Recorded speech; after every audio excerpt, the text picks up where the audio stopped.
Olá, meu nome é Ana, vamos dar continuidade ao nosso conteúdo, agora referindo a noção de quantidade de matéria, onde o objetivo dessa avaliação é a noção de conservação em relação à quantidade de massa. O material que nós vamos utilizar são duas bolinhas de modelar, de massinha de modelar, com a mesma quantidade, e a preparação ela deve ser pedir à criança que faça bolas com a massinha, né? E aí a gente vai dar início às perguntas. Então eu tenho aqui, gente, a massinha de modelar.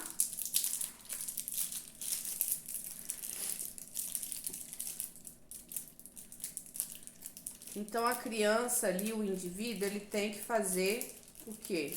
Tá vendo? Aqui a gente tem a forma de salsicha, né? Então a gente vai amassar. Na verdade, o indivíduo que vai fazer isso, tá, gente? Vai criar as bolinhas. E aí a gente vai começar o processo avaliativo. Então, apresentando as bolinhas de massa à criança. E depois as bolas tem que perguntar, né? Tem a mesma quantidade de massinha? Ou seja, eu tinha inicialmente esse formato. É padrão, tá vendo? Aí eu vou questionar, tem a mesma quantidade agora de massinha? As duas ainda têm a mesma quantidade? Em seguida, voltar transformando aí a bolinha em uma salsicha e questionar. E agora, você acha que a bola e a salsicha, ela tem a mesma quantidade de massinha? Como você sabe disso? A salsicha é maior do que a bola? As bolas, elas tinham a mesma quantidade de massinha? E se eu transformar a salsicha novamente em uma bola, ela ficará igual a outra? E se eu fizer duas bolas, elas ficarão com a mesma quantidade de massinha? Então, essas perguntas, elas têm que ser feitas mediante a presença do indivíduo no momento da avaliação. Cabe ao psicopedagogo solicitar justificativas das respostas à criança. Qualquer que seja a justificativa, o profissional deve contradizê-la com posição contrária à da resposta dada. Se a resposta for conservadora, questiona-se novamente.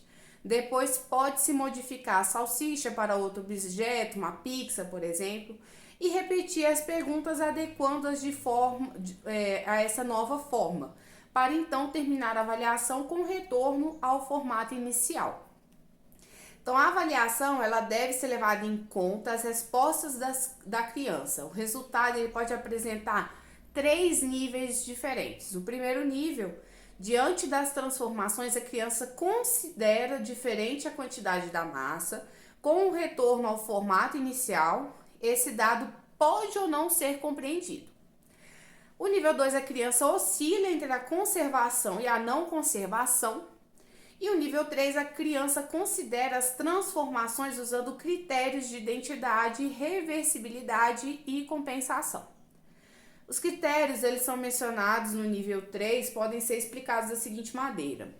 Então, nível 3, a criança considera as transformações usando os critérios de identidade, reversibilidade e compensação. A explicação, a identidade, que é uma percepção da forma inicial do objeto ao ponto de partida. A reversibilidade, que é a percepção de que o objeto retorna à sua forma inicial.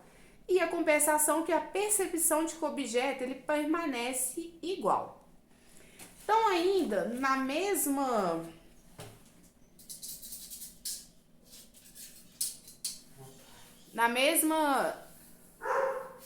linha de raciocínio, nós temos a conservação de comprimento. A conservação de comprimento, nós vamos observar essa figura aqui, tá? Como que ocorre?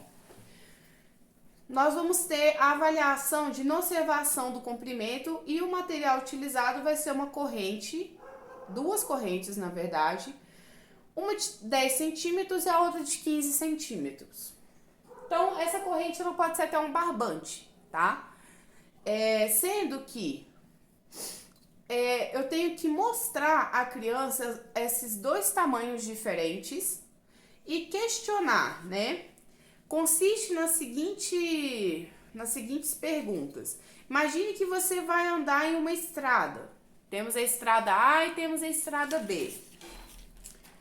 Então, elas são de tamanhos iguais ou uma estrada é mais comprida do que a outra? Então, nós vamos ter um barbante maior e um menor, um de 10 centímetros e um de 15. E vamos questionar o indivíduo em relação a isso.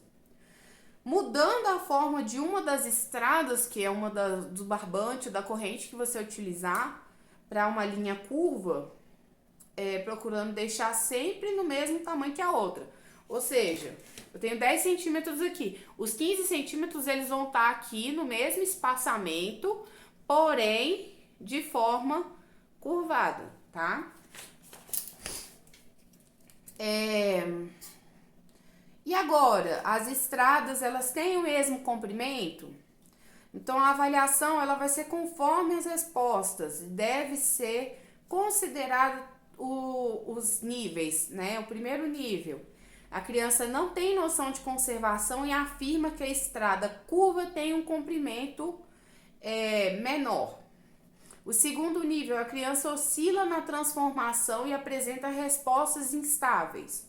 E o terceiro nível, a criança, por fim, domina a conservação do comprimento e responde com justificativas, utilizando as propriedades de identidade, reversibilidade e compensação.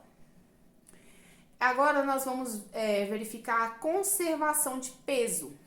O objetivo vai ser avaliar a noção de conservação de peso. Nós vamos ter uma balança e, novamente, a massinha de modelar, tá? Então, deve-se fazer 2 bolas com a massa de modelar, verificando se ambas contêm o mesmo peso. Compõe-se das seguintes instruções e perguntas. Com o auxílio da balança, pese as 2 bolas feitas de massinha. Eu vou pesar essas 2 massinhas aqui. No caso, essas bolas têm o mesmo peso? Depois altera-se o formato de uma das bolas para uma salsicha. Novamente, né, voltando àquele formato inicial. E agora que eu transformei uma das bolas em salsicha, as formas têm o mesmo peso? Aí a salsicha pesa a mesma coisa que a bola ou é mais pesada? E depois eu vou dividir a salsicha em pedaços menores e perguntar qual desses pedaços pesa mais. Então a avaliação, ela levando em conta as respostas, deve ser considerado as seguintes informações, né? O nível 1 vai ser a noção não conservativa, ou seja, a criança considera que há pesos diferentes, mas a percepção do retorno empírico pode ou não ser resolvido. O nível 2 é uma noção intermediária, onde a criança oscila entre as noções de conservação e de não conservação. E o nível 3, por fim, a criança considera os pesos iguais, justifica suas respostas e ainda usa argumentos de identidade, compensação e reversibilidade. No próximo conteúdo, no próximo vídeo, nós vamos falar sobre a conservação de volume, onde o objetivo vai ser avaliar a noção de conservação de volumes.